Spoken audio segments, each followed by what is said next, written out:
Welcome to food fact. আমি আছি join করি আপনাদের সাথে। আজকে কথা হলো পেঁয়াজ নিয়ে। পেঁয়াজ আমরা নিয়মিত খাই, সবাই আমরা কম বেশি খাই। তবে পেঁয়াজ খাওয়ার একটা ধরন বলি, যদি কেউ কাঁচা পেঁয়াজ খায় ভাতের সঙ্গে, যদি মুখে গন্ধ হয়, ব্রাশ করে নিলে এটা থাকে না।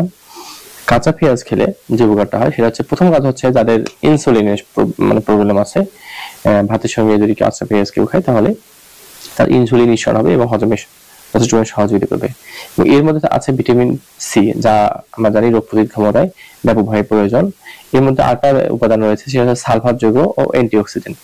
আমরা জানি সালফার যৌগ এবং অ্যান্টিঅক্সিডেন্ট যদি একসঙ্গে পাওয়া থাকে, সেটা হচ্ছে সোনায় সোহাগার মতো বলা হয়, কারণ দুটিকে একসঙ্গে পাওয়া যায় না। সালফার যৌগ ও অ্যান্টিঅক্সিডেন্ট শরীরের একাধারে ফ্রি রেডিকেলকে ধ্বংস করে, অর্থাৎ যে কোষগুলো মৃত কোষ, যেটা ক্যান্সার কোষ হওয়ার সম্ভাবনা থাকে মানুষের দেহে, ওখান থেকে সেই ফ্রি রেডিকেল গুলোকে ধ্বংস করে দেয়।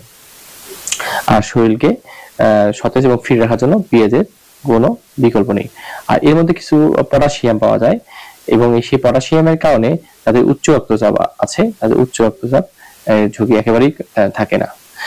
আর এর মধ্যে আছে ভিটামিন সি, একটু আগে তো বলেছি ভিটামিন সি প্রচুর পরিমাণে রয়েছে, এবং অ্যান্টিঅক্সিডেন্ট ফ্রি আছেই সাথে।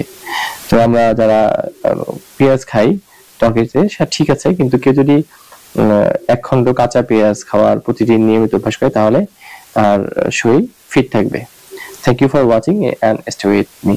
দেখা হবে নতুন কোনো তথ্য সমৃদ্ধ ভিডিও নিয়ে। সে পর্যন্ত আল্লাহ হাফেজ। আসসালামু আলাইকুম ওয়া রাহমাতুল্লাহ।